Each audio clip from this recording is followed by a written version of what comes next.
to the lair of the Film Exorcist. Now before we start, go ahead and tell me down in the comments section, if you could have one power, what would it be, and how would you use it? Because tonight, we will be taking a look at Charlotte. Now the story takes place in an alternate reality where a small percentage of children manifest superhuman abilities upon reaching puberty, and it follows a group of high school students as they try to protect those kids with powers. Now on to my opinion.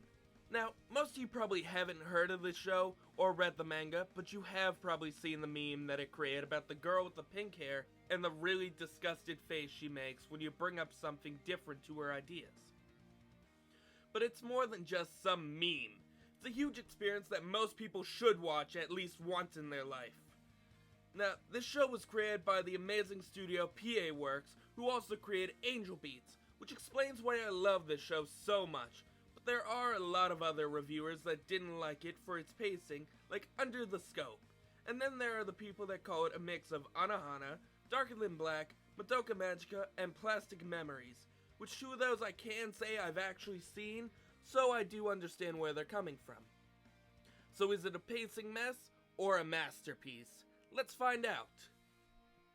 Now I'd like to start with the intro music, which has got to be one of my favorite parts of the show, especially with how energetic and fun it sounds and looks, but also I love the use of the comets at the end of the song.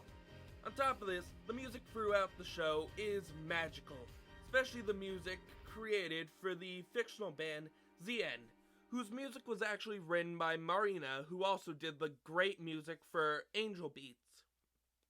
And actually, the music was best described by our main character, who described it as vast and lonely.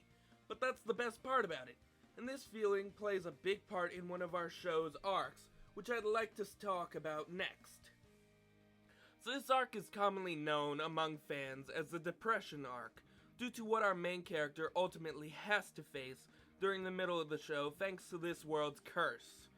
The event I speak of is the death of Ayumi, which tore a hole in his heart and caused him to turn everyone away, especially the girl from the beginning of the anime who comes to help him.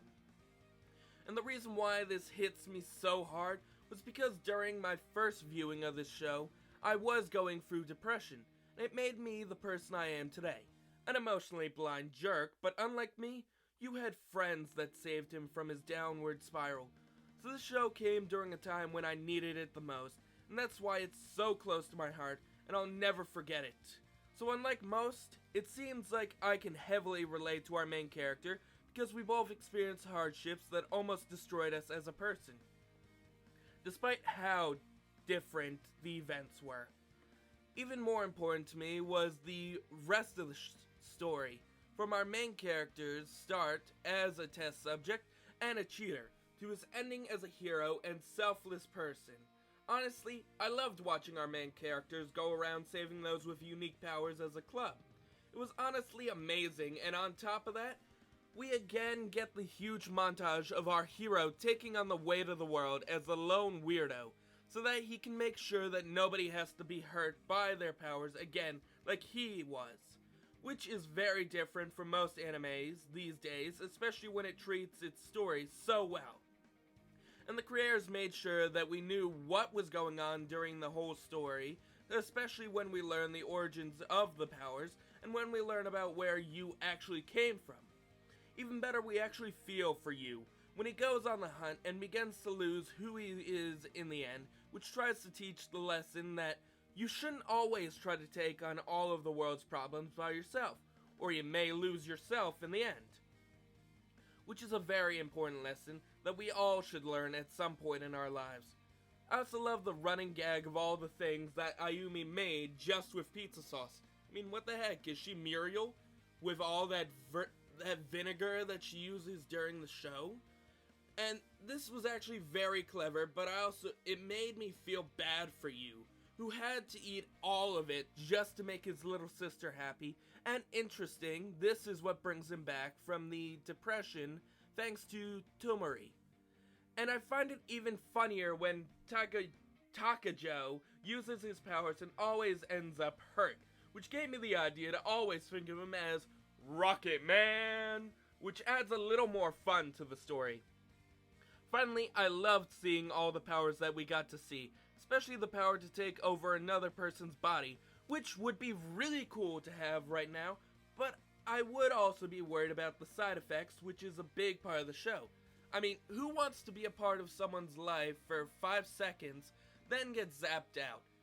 I mean, I can see the problem with it if it was some pervert trying to sneak up on a girl or take over her body to do weird things. That is a good point.